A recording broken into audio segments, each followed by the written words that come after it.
of evidence that they do take it very seriously. In fact, Pope Pius XII, who was the Pope during World War II, he actually produced a documentary film about himself, and the title of the film is the Malachi motto for his papacy, Angelic Shepherd. He actually titled the film after the Malachi prophecy's prediction for him. So he not only endorsed it, he claimed it. Okay, Tom, as just a short review, what, based on the prophecies out of the Vatican that were hidden for all these generations, are they anticipating with the final pope?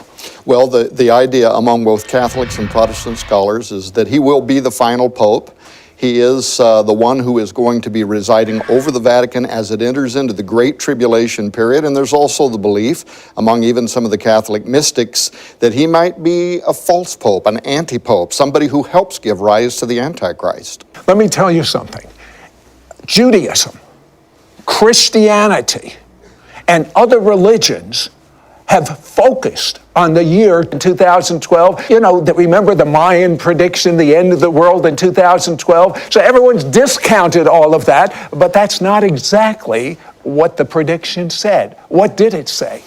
In the conferences where I spoke last year, I kept telling people, don't say it's the end of the world. That's not what the Maya said. That's not what the Aztecs said.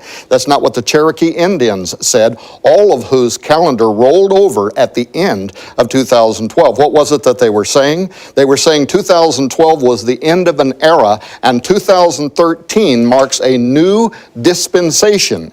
Now, the Maya said some things that were very interesting. They said it would be marked by the emergence of two great male figures who would emerge upon the earth. They sound very much like they're talking about the false prophet and the Antichrist. They talked about their god Bolyon Yakteku, the spirit of it, coming up from out of the underworld. Now, what does this god do? He guards the bones and the seed of the giants that are in the underworld, and that spirit would begin to rise in the year 2013, giving birth even to a new form of humanity. You're talking about what I've read about and pondered so many times in the Bible. Maybe you've read this about the Nephilim, where the sons of God cohabited with the daughters of humans and produced great giants. That's what it sounds like to me. That's exactly what I'm talking about. And furthermore, turn-of-the-century preachers, including Jonathan Edwards, marked the year 2012 to 2016 as the date when the false prophet and the Antichrist would appear. Dozens of Protestant reformers marked these years hundreds of years ago. Not only that, and you appreciate this with your Jewish ministries, the Zohar, one of the most important books of Jewish Kabbalah ever written. It is accepted in traditional Judaism as coming from God. It's not all from God, I can tell you as a fact, but it's an interesting situation that it talks about. In a section of the Zohar called Signs Heralding Mashiach, the Coming of the Messiah, they marked the year 5773, which in the Jewish calendar began in September 2012 and comes through into this year 2013, and said that was the time. In fact, much of the prophecy sounds almost identical to the prophecy of the popes. It is a time that will lead to the destruction of Rome, and more importantly, they said, at that time Messiah will begin making himself known to the nations of the world. This 700 years ago prophesied that between 2012 to 2013, the emergence of the Messiah would appear on earth. Almost an identical parallel to cultures around the world that for thousands of years saw these dates specifically as the time when the end times would begin. Speaking of end times, many of you are familiar with the apparitions of Mary and Fatima and people going there and being healed, but it's not exactly the way we've been told, is it, Chris? No, it's not. What would happen if there was a massive UFO sighting? Well, what happened in Fatima, Portugal in 1917 was really just that, in my opinion. Now, up to 70,000 people gathered in a field, supposedly to see an apparition of the Virgin Mary. But if you go and read the descriptions of what people call the miracle of the sun, they actually describe seeing a gray, silvery disc rotating around in the sky and kind of putting a cascade of colors, like a rainbow of colors. And so it really, in 1917, no one had vocabulary of words like flying saucer. Right. But that's exactly what it sounds like they're describing to me. Yeah, I've always thought Mary just appeared in the sky. it really wasn't Mary at all. They're talking about a sphere or a silver disc. And that same flying saucer, let's call it for what it is, demonic. According to my notes here, in 1950, Pope Pius XII saw the same thing. Explain. Well, what's interesting about the Marian dogmas, and all these things that we don't see in the Bible, is that the theology has sort of escalated over time. Now, in 1950, Pope Pius saw a sphere over the Vatican gardens, the same sort of thing that you hear about at Fatima. Now, this sighting of this opaque sphere, flying saucer, UFO, inspired him to define a new doctrine that all Catholics have to believe, and that is, in light of the Bible prophecy that you're bringing to us, tell me about the Vatican Conference of a gathering of scientists to discuss extraterrestrial activity. Certainly. In 2009, the Vatican sponsored an astrobiology conference. And that means? That is the study of life in space. Now, what makes that interesting is that we don't really know of any life in space, yet our universities have programs where you can study this.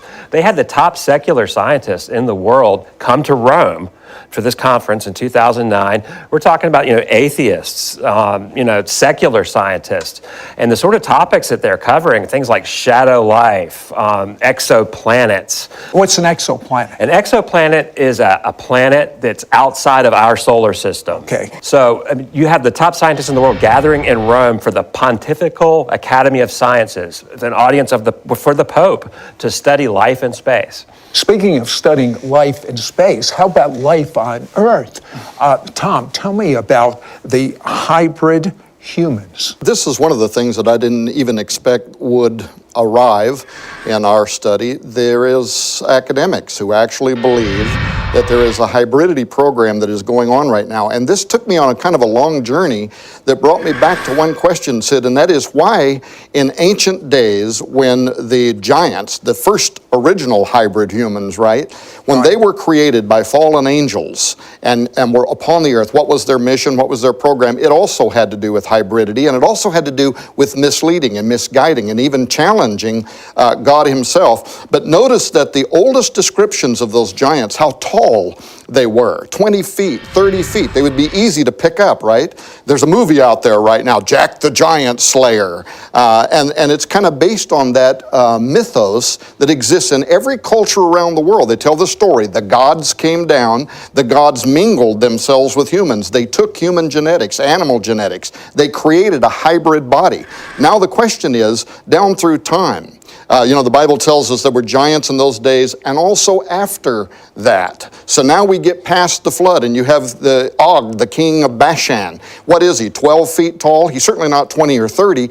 And it looks to me like there was an intentional breeding down in size of these hybrid humans until today they could possibly be walking among us and we might not even know that we see them. There are academics who actually believe now that they are walking among us, that they're even in government. Now that sounds astonishing. Sounds like a sci-fi movie, right? It does. In fact, why is Hollywood glamorizing all these things at the same time? Well, that's exactly right. So is that part of a setup? Are there occultists in Hollywood that have an agenda to try to help prepare humanity for what could be a kind of great deception? Genesis 6:9 talks about Noah. Explain that. Our research led us to believe that something that happened in ancient days could be occurring even now as we speak. And when I say ancient days, I'm talking about the days of Noah, a time when all of the ancient records from around the world tell us that very powerful angels came down and they mingled with humans and with animals. The best record is the Bible. The Nephilim is what he's talking about. Go ahead. Absolutely, the Nephilim. And it was a period of time in which only Noah, and therefore by extension his children, were found, according to the Old Testament, perfect. When you study why the great flood came, the scripture makes it very clear that it happened because all flesh, both man and beast, had been corrupted. So something was happening in ancient days that had to do with the genetic degradation of God's creation. What does it mean when it says in the Torah about Noah that he was perfect? Yes, this is the Hebrew word temyem.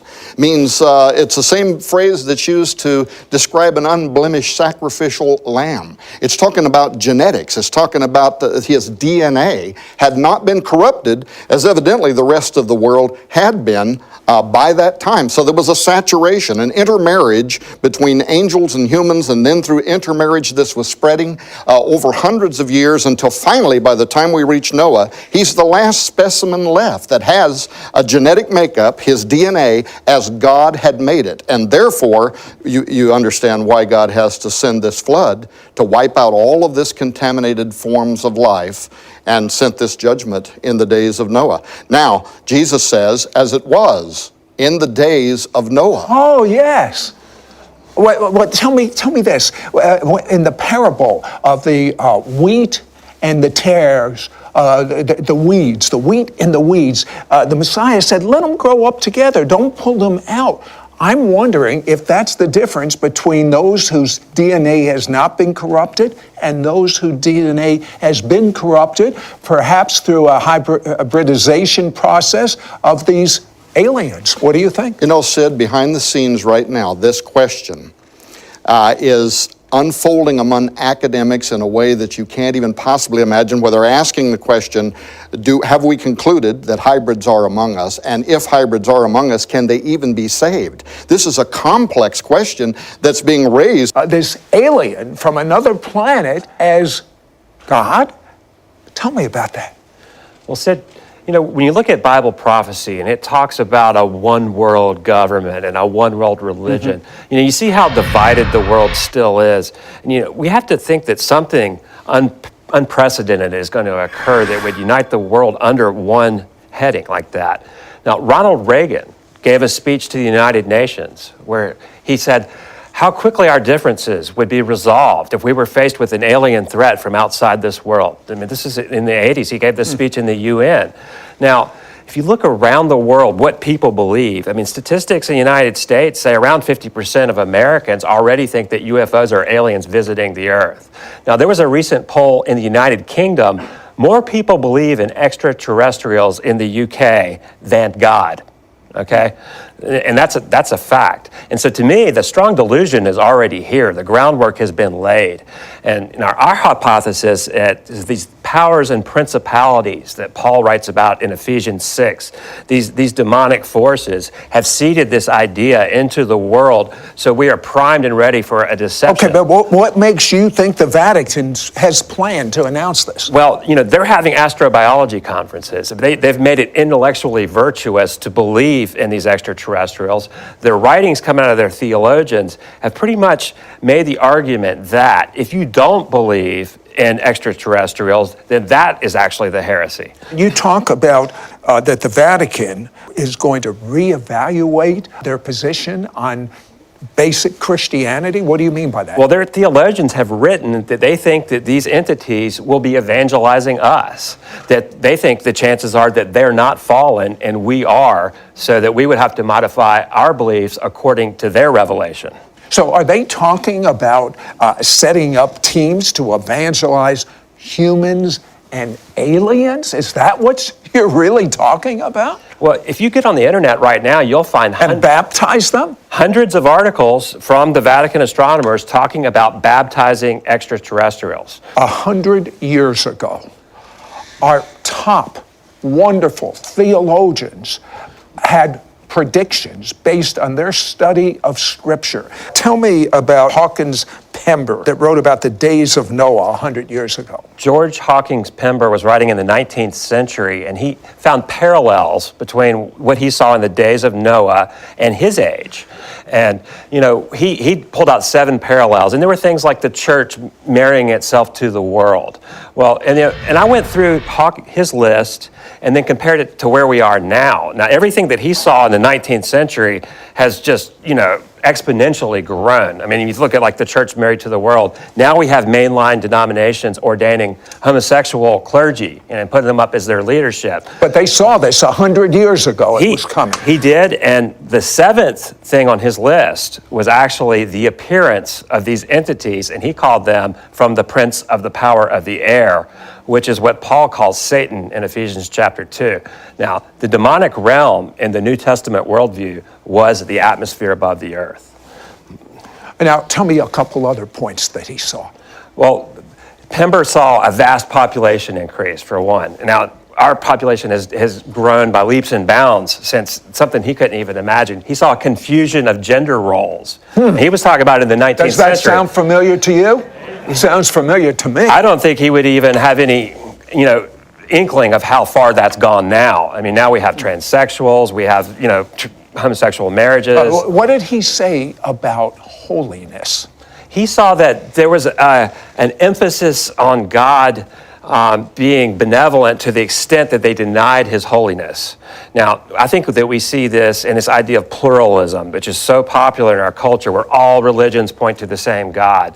And this is a really acceptable notion in today's society. Like, to talk about hell or eternal punishment or the exclusivity of our Messiah, Yeshua, is the thing that most people don't tolerate. But you see, all these things the Bible says is black and white.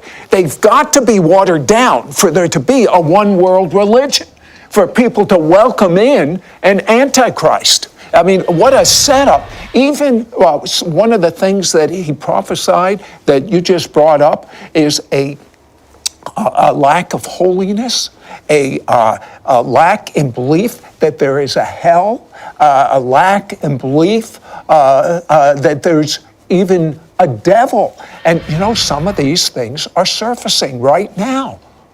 Absolutely. I mean, I even quoted some of the Catholic theologians at Notre Dame who deny that Satan is a real personal power. I mean, they just see him as some sort of abstraction or metaphor for evil. I want you to tell me the strongest thing in all of your research, and you've done, both of you have done extensive research. I want each of you to tell me the strongest thing you found in your research. Well, as I'm listening right now to you and Chris talking, the strongest thing that's in my mind is what Vatican experts have told us. When Father Malachi Martin was asked, why do they have a presence on Mount Graham? And one of the things we haven't had time to talk about is Mount Graham is sacred to the Apache. It is a stargate through which they've for centuries have seen creatures that come, that move back and forth. Now, this is right in Arizona. This is in Arizona.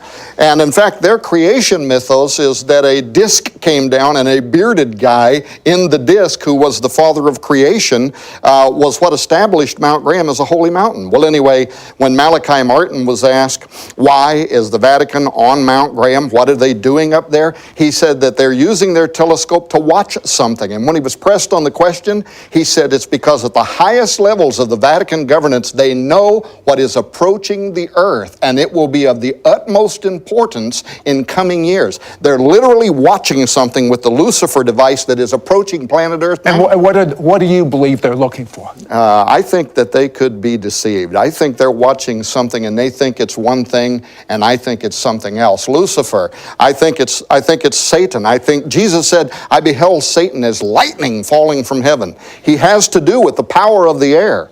And of course, when Pope Benedict stepped down not long ago, twice lightning struck the top of the St. Peter's Basilica. And this goes back to their belief system. In Romanism, the belief was that the God would tell you when somebody should step down and when a new king should be elected. It was called augurism, and it's where we take the word inaugural or inauguralism for the placement of a new king. I'll tell you what, as the kids say, you're blowing my mind.